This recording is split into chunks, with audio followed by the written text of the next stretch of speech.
You may have heard recently in the news that a member of the Democratic Party in the United States has expressed concern that Saudi Arabia may share U.S. defense technology with Russia.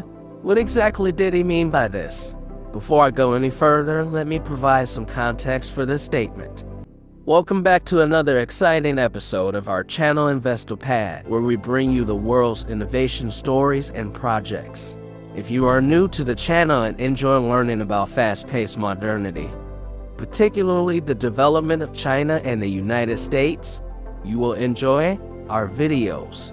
There has been a significant supply shortage of oil on the international market as a result of the Russia-Ukraine war. As a result, the price of oil has risen, and you may be aware that U.S. President Joe Biden visited Saudi Arabia in June. The entire purpose of the trip was to convince Saudi Arabia to produce more oil. As a result, there is some relief in the international market for oil prices. At least, this is the theory right now. If you recall, U.S. President Joe Biden even threatened Saudi Arabia with consequences for not listening to and supporting their interests. And then, in desperation, the Biden administration also asked Saudi Arabia, or I should say requested Saudi Arabia, to at least postpone the decision to cut oil production by a month, because the midterm elections in the United States are coming up in November. Now, Saudi Arabia is well aware that they have a good opportunity to dictate terms to the U.S. government, which is a rare opportunity for any country. And that is why Saudi Arabia has rejected the U.S. request since the day Saudi Arabia rejected the U.S. request. The White House has begun to accuse Saudi Arabia of supporting Russia. Turkey has now come out in support of Saudi Arabia, and the reasons Turkey told the U.S. to stop putting pressure on Saudi Arabia over oil prices. In fact, India's Petroleum and Natural Gas Minister, Hardeep Singh Puri, indirectly supported Saudi Arabia by stating that it is an OPEC sovereign right to decide how much oil to pump out. Some of you may be thinking about Turkey. We can understand two Muslim countries helping each other, but what is India's compulsion to say such things? So I want you to understand that India is under no obligation. Almost every country in the world understands why the United States is not increasing its own oil production while urging others to do so. This is known as bullying, and everyone in the United States is well aware of it. That is why many countries are on the same page when it comes to confronting the United States' tactic of bullying other countries into producing more oil. As far as India's oil imports are concerned, while India is diversifying its oil imports after OPEC countries said no to the United States, indirectly India is saying, we will import oil from various places according to a budget. But Saudi Arabia does what is right even if it means saying no to the United States. Now, as you can see, the United States is upset with Saudi Arabia.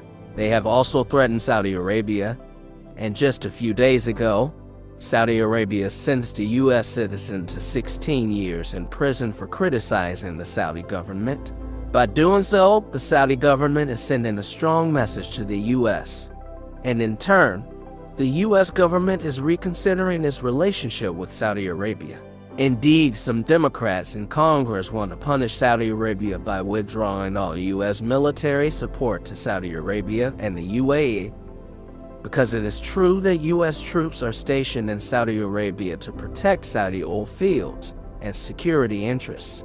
And the U.S. government has stated that Saudi Crown Prince Mohammed bin Salman shares Vladimir Putin's worldview and does not appreciate American advocacy for democracy around the world. I'm not sure if Mohammed bin Salman heard all of this, but after those remarks, Saudi Arabia announced $400 million in humanitarian aid to Ukraine. This is referred to as smart diplomacy. Saudi diplomacy is on the offensive, so do whatever you want. But don't give the other person any reason to blame you. Now, if the U.S. tells Saudi Arabia that you are siding with Russia, Saudi Arabia will openly state that it does not support anyone and only supports humanity. We are also providing humanitarian assistance to Ukraine. This is known as the art of soft balancing, and many countries are adopting it as a foreign policy. Most recently, on October 17th, a Democratic lawmaker stated that Saudi Arabia may be able to share U.S. defense technology with Russia. In other words, Saudi Arabia's decision to reduce oil production has literally spooked the U.S. government, to the point where they believe Saudi Arabia will hand over all U.S. defense technology to Russia. Let's be honest, we don't know whether Saudi Arabia and Russia are working together on this. We are only aware of one phone call between Vladimir Putin and Saudi Arabia's Crown Prince in July, shortly after Joe Biden's visit to Saudi Arabia. This is the only call that has been made public, and we will never know what they discussed. Only by connecting the dots can we arrive at a logical conclusion. So in my opinion, if Saudi Arabia and Russia are on the same page, Saudi Arabia will never say that because it has learned how to conduct smart diplomacy, including sharing American defense technology with Russia. Saudi Arabia currently has the American THAAD defense system, as well as the Patriot surface-to-air missile system. The Russians would love to get their hands on this piece of technology. Assume that Russia learns how the THAAD defense system works, and then Russia, China, and North Korea. There will be no other country or group of countries that can compete. It has power over these three countries, but you must remember that this is the same American defense system that protects Saudi Arabia, all Iranian, Yemeni, and neighboring hostile countries' refineries. So why would Saudi Arabia share this technology with others, especially since U.S. troops are using it in Saudi Arabia? It's not like Saudi forces are employing it. The reason the U.S. government thinks this way is because that is exactly what the U.S. would do if they were in the same situation. Consider that the United States has also provided Pakistan with weapons and fighter jets. Pakistan must have shared it with China as well, but the U.S. has no objections. Or perhaps they have too much faith in Pakistan. However, the U.S. believes Saudi Arabia will hand it over to Russia. So this is just hype. Or you could say warmongering thoughts by the U.S. This is very typical of them. Again, the reason oil prices are high today is that the U.S. is unwilling to produce more oil, and it is the U.S. that has imposed sanctions on Iran, Russia, and Venezuela, and is asking Saudi Arabia to increase production. And as you can see, even Saudi Arabia is aware of its own oil reserves.